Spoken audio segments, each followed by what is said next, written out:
আসসালামু আলাইকুম ওয়া রাহমাতুল্লাহি ওয়া বারাকাতুহু। ওয়ালাইকুম আসসালাম ওয়া রাহমাতুল্লাহি ওয়া বারাকাতুহু।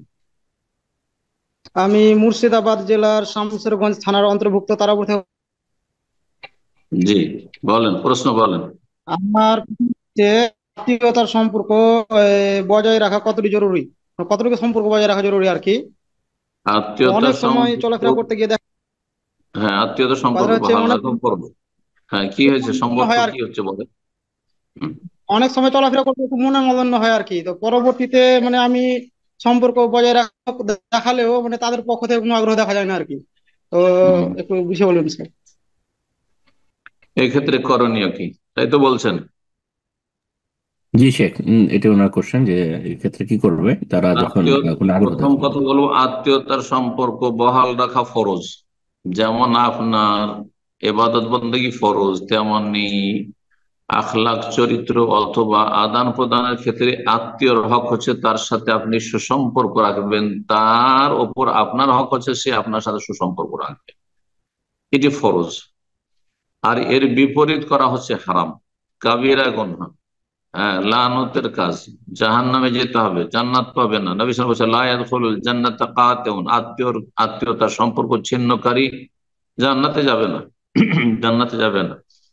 আল্লাহ রাব্বুল আলামিন কোরআনে কারীমে ইরশাদ করেছেন, ফাহাল আসাইতুম ইন তাওয়াল্লাইতুম আন তুফসিদু ফিল আরদি ওয়া তুকাত্তিউ আরহামাকুম উলাইকা আল্লাযীনা লা'নাহুমুল্লাহ ফাআসাম্মাহুম ওয়া আমা আবসারাহুম।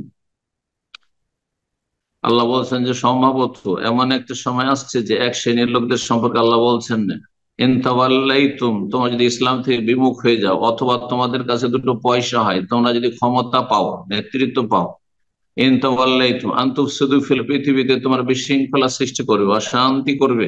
আর কি অতকাত্তে আরহামাকুম, আত্মীয়তার সম্পর্ক তোমরা ছিন্ন করবে। এমন একটা সময় আসবে এক শ্রেণীর লোক এমনটা করবে। অধিকাংশ লোকের আজকাল দুনিয়ার স্বার্থ থাকলে আত্মীয়তার সম্পর্ক আছে, না হলে নেই। জি। আত্মীয়, আত্মীয়তার খাতিরে আত্মীয়র সাথে সম্পর্ক আজকাল নেই, আছে তো স্বার্থের জন্য আছে। ওর সাথে স্বার্থ জড়িত আসবে। আল্লাহ হেফাজত করবে। আল্লাহ বলছেন আন্তকাত আরামাকুম উলাইক, যদি তোমরা আত্মীয়তার সম্পর্ক ছিন্ন করো, তাহলে উলাইক আল্লাযীনা লানাহুমুল্লাহ, যারা আত্মীয়তার সম্পর্ক ছিন্ন করবে তাদের উপর আল্লাহ লানত রয়েছে। ফাআসাম্মাহুম, আল্লাহ তাদেরকে অন্ধ করেছেন। হ্যাঁ, আসাম্মাহুম, বধির করেছেন। আর ওয়ামা আবসারহুম, এবং তাদের চোখকে আল্লাহ অন্ধ করেছেন। তাদের অন্তর্দৃষ্টি নেই, তাদের হেদায়েত নসিব নেই, পথভ্রষ্ট তারা। কত শক্ত কথা কোরআনে কারীমের। তো এই জন্য আত্মীয়তার সম্পর্ক বহাল রাখা ফরজ, আর সেটা ছিন্ন করা হারাম, কাবিরা গুনাহ, জাহান্নামে যাওয়ার কারণ। আল্লাহ যেন তার থেকে বেঁচে থাকার তৌফিক দান করেন।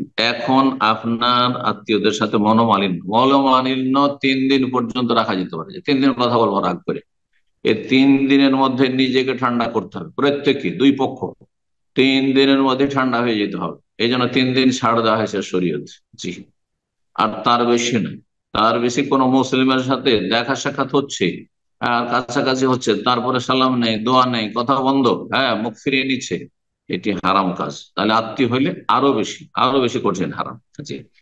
3 দিন পরে তা আপনার আর কথা বন্ধ করা যায় না, যতই আপনার রাগ থাক না কেন। সামনাসামনি দেখা হইলে, দেখা হওয়ার সুযোগ হইলে, কাছাকাছি থাকলে সালাম দিবেন, কমপক্ষে সালাম দিবেন। তারপরে যদি সালামের উত্তর না দেয় তখন গুনাহগার। আর সালাম দিলেন, সালাম উত্তর দিল, তাহলে জিজ্ঞাসা করে কথা বলতে লাগবেন যে কেমন আছো ভাই, ভালো আছো, কেমন আছেন, ভালো আছেন, ইত্যাদি।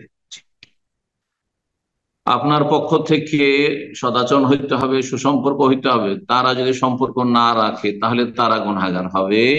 এবং নবী সাল্লাল্লাহু আলাইহি ওয়াসাল্লাম বলেছেন যে কান্নামা তসিফুহুল মাল, তাদের মুখে যেন তুমি গরম বালি ছিটিয়ে দিলে, তারা হতভাগা। যদি তারা সম্পর্ক ছিন্ন করে আর তুমি সম্পর্ক রাখছো, তুমি ভালো করছো, তারা বন্ধ করছে, তাহলে তাদের মুখে গরম উত্তপ্ত বালি ছিটিয়ে দিলেন, নবী সাল্লাল্লাহু আলাইহি ওয়াসাল্লাম বলেছেন। তাহলে তারা হতভাগা আসলে।